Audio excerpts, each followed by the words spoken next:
Welcome back to সঙ্গীত পাগলামি channel. আজকে অনেকদিন পরে চলে এসেছি একটা ব্লগ ভিডিও নিয়ে। আজকে হচ্ছে আমার বার্থডে, সবাই একটু উইশ করে দিও, আমার জন্য প্রে করে নিও ঠাকুরের কাছে, ঠিক আছে? তো এই যে আমরা ব্যাটিং পত্র নিয়ে এখন বেরোবো, রেডি হয়ে পরে একদম ভিডিও করা শুরু করেছি, কারণ সকালবেলা থেকে খুবই ব্যস্ত। এখন যাব মায়াপুর, আর তার প্রথমে যাব পোড়ামাতলা পুজো দিয়ে মায়াপুর। তো চলো কিরকম কি এনজয় হবে আজকে সারাদিন সেটা তোমাদেরকে শেয়ার করবো আজকে, ঠিক আছে? তাহলে চলো ভিডিও শুরু করা যাক। তো এই যে আমরা বাড়ির থেকে বেরিয়ে পড়েছি সবাই মিলে, আর সাথে আছে আমার মা আর এই যে ননদ আর মনিকে চেন্নাই, আমরা সবাই আছি বাড়ির। প্রথমে আমরা বাড়ি থেকে যাবো স্টেশন থেকে যাব সোজা সরবগঞ্জ থেকে নবদ্বীপ। তোমরা তো দেখেছো এর আগের ভিডিওতে। তো আমরা ডাইরেক্ট চলে এসেছি মায়াপুর। যেহেতু বাড়ির থেকে বেরোতে অনেকটা লেট হয়ে গেছে, তার জন্য আমরা সোজা চলে গেছি আগে রুমের কাছে, কারণ আমাদের 10:30টার মধ্যে রুমে পৌঁছতে বলেছিল। আর আমরা থাকছি একদম মায়াপুরে ইস্কনের ভিতরে বলে ইস্কন মন্দিরের ভিতরে না, ইস্কনের ভিতরে একটা ওটার নাম ঠিক মনে নেই এখন। তো যাই হোক, রুমটা কিন্তু আমাদের অনেকটাই ভালো লেগেছে, আর রুমটা অনেকদিন ঘুরতে হয়েছে রুমটার জন্য। অনলাইনে আমরা বুক করেছি। এই যে সামনে যে বড় বিল্ডিংটা দেখতে পাচ্ছ, এই বিল্ডিংটাই আমরা থাকবো। বিল্ডিংয়ে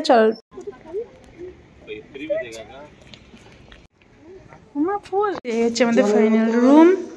এই যে দেখতে পাচ্ছ, আমরা কিন্তু খেলছি। হ্যাঁ, ছোটটাকে ওই টেবিলে দিয়ে আসবো। আর এই যে দেখা যাচ্ছে, দেখতে পাচ্ছ,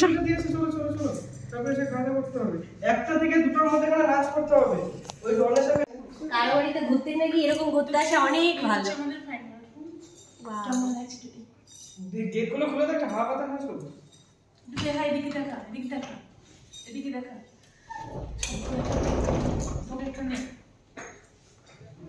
এখান থেকে জাস্ট ভিউটা দেখো, অসাধারণ লাগছে কিন্তু একদম।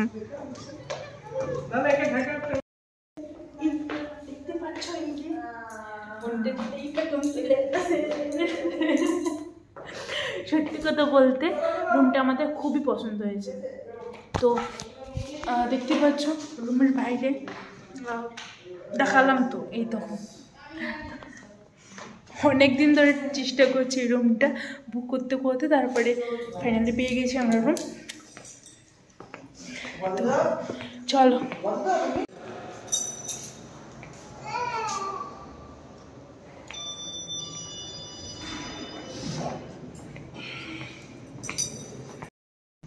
রাধে রাধে।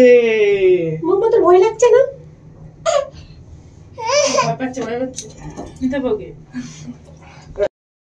গাইস, লাইভে first time selfie stick use করছি। এখন দেখতে পাচ্ছ তোমার সেলফি স্টিকে ভিডিও করছি। এই যে আমার কি করছে? এই যে আমার মেয়ে ছোট মাম্মা। হ্যাঁ ধরবে, হ্যাঁ ধরে আছে, দেখো সবাই একটুখানি। ও ভিডিও করছে।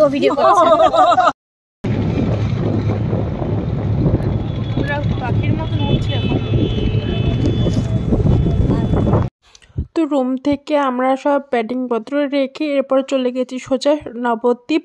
আর নবদ্বীপ থেকে চলে গেলাম পোড়ামাতলা টোটোতে করে। আর এখানটায় এসে একটুখানি ফল প্রসাদ যা লাগে পুজোর মালা টালা কিনে আমরা গেছিলাম ঘাটে। আর ঘাটের কাছে এসে কিছু গরিবদের মাম্মার বাবার ইচ্ছা ছিল কিছু গরিবদের খাওয়াবে। তো সকালবেলা আমরা লুচি মিষ্টি এসব দিয়েছিলাম। এটা আমার দেখানোর দরকার ছিল না, কারণ দানটা না দেখিয়ে করাটাই ভালো। তো যাই হোক, ভিডিও ক্লিপ মিস করা যাবে না, তার জন্য বানাচ্ছি, কিছু মনে করো না তোমরা। টোটাল 20-30 জনকে দিয়েছি এরকম লুচি মিষ্টি, আর সবার কাছ থেকে মাকে আশীর্বাদ করে নিয়েছি। সবাই কিন্তু খুব খুশি হয়েছিল। এরপর সোজা চলে আসলাম বিল্ডিংয়ে। আর বিল্ডিংয়ে এসে আমাদের রুমে এসে খাবার খেয়ে নিলাম, কারণ আমাদের খাবার খেতে চেয়েছিলাম, যদিও মায়াপুরের প্রসাদ সেটা সেখানে, কিন্তু সেখানে এত পরিমাণে ভিড় ছিল যে মাম্মাকে নিয়ে যেতে পারবো না। আর মাম্মা খুব কান্নাকাটি করছিলো, এই জন্য আমরা রুমেই খেয়ে নিয়েছি। রুমে খাইনি, ওই বিল্ডিংটাই খাওয়া দাওয়া করেছি। এখানে নিরামিষ থালিই ছিল। আমরা ছিলাম 4 নম্বর ফ্লোরে, আর এটা ছিল 1 নম্বরে। যাই হোক, অনেকক্ষণ লাইনে দাঁড়িয়ে থেকে আমরা টেবিল পেয়ে গেছি অলরেডি। আর দেখো নিরামিষ থালাটা লোভনীয় ছিল, কিন্তু রুটি ছিল, ভাত ছিল, সবজি ছিল আর ফুলকপি ছিল। দেখো কি আছে তো বলতে পারছি না। এরপর রুমে এসে আমরা একটুখানি ডেকোরেশন করে নিলাম, আমরা বেলুন ফাটা মানে বেলুন দিয়ে, তারপর যেটা হ্যাপি বার্থডে সেসব দিয়ে সব কিছু দিয়ে ডেকোরেশন করে নিলাম একটুখানি বেলুন ফুলিয়ে।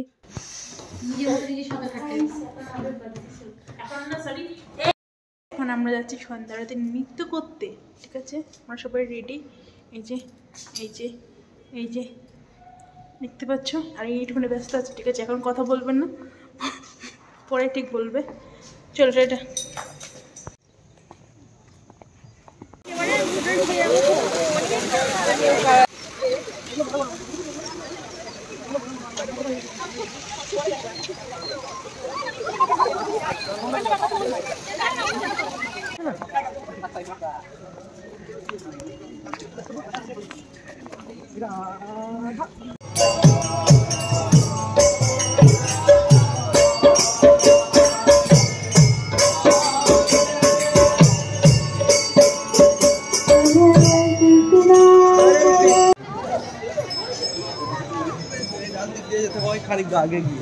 এই যে আমরা সন্ধ্যারতি করার পরে চলে গেছিলাম রান্নাদার ভেজ বিরিয়ানি খেতে, ফেমাস যেহেতু, তো ফেমাসটা একটুখানি টেস্ট করে দেওয়া দরকার।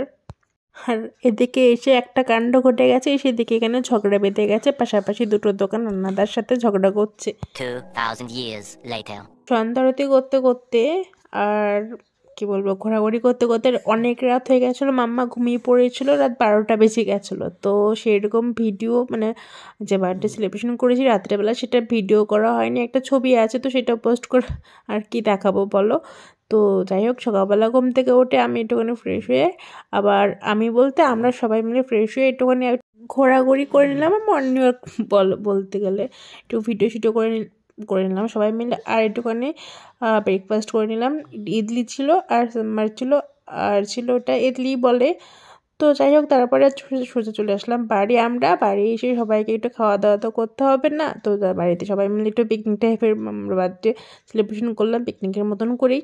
আর আমার হাতে এই যে পায়েস, আমি একটু বটলটা সাজিয়ে নিলাম। আর এই দেখো মাম্মা কী করছে এইদিকে। ও কিন্তু খুবই খুশি, খুবই হ্যাপি হয়েছে কেক দেখে, এদিকে এত লোকজন দেখে। দেখো তোমরা সবাই।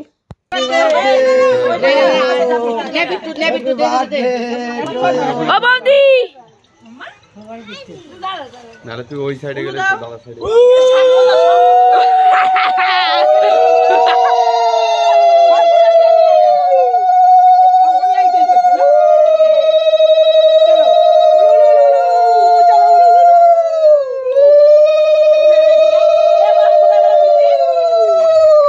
আরে জেঠির পিছনে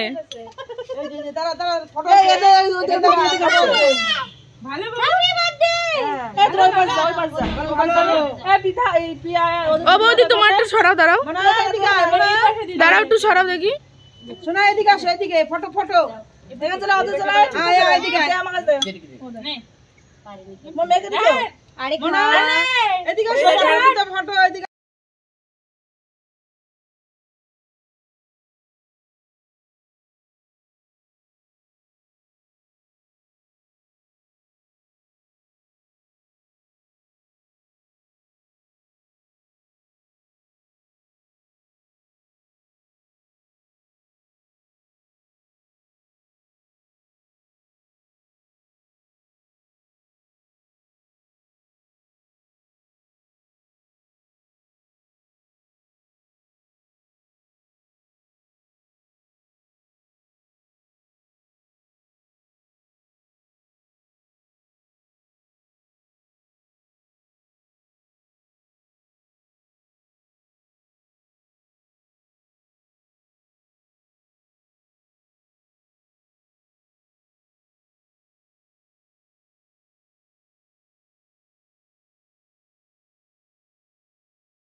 তুই একা সামলে চল সন্ধ্যাবেলা না হ্যাঁ বসবে দাঁড়া ওদের বুনু কেক কাটবে মাম্মা এই যে থাকটা নিমতে হবে কেক কাটা দাও সঙ্গে ধরো সঙ্গে ধরো লিখবে না তুই এদিকে চলে এনে তো তুমি একা যাও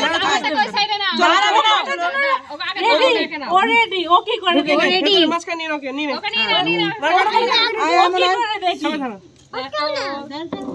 ওই যে না কাটো কেক দাঁড়া ওটাও না এই ওই থাকো ওই যাচ্ছে কেক কাটা সব তালি মারো happy birthday to you happy birthday to you happy birthday to you happy birthday to you happy birthday কি হলো ও কাট বেরো আমরা খাইয়ে দিবে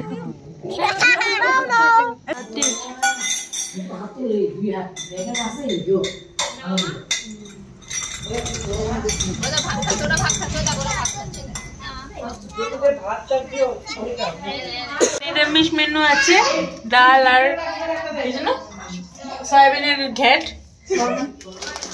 এখানে আছে চিপস, এদিকে আছে মাটন কষা, এদিকে আছে ডাল মাটন না সরি এটা কিন্তু চিকেন আছে, মিষ্টি চাটনিটা নেই পরে খেয়ে নেবো একদিন পাঁপড় ঠাপড় দিয়ে।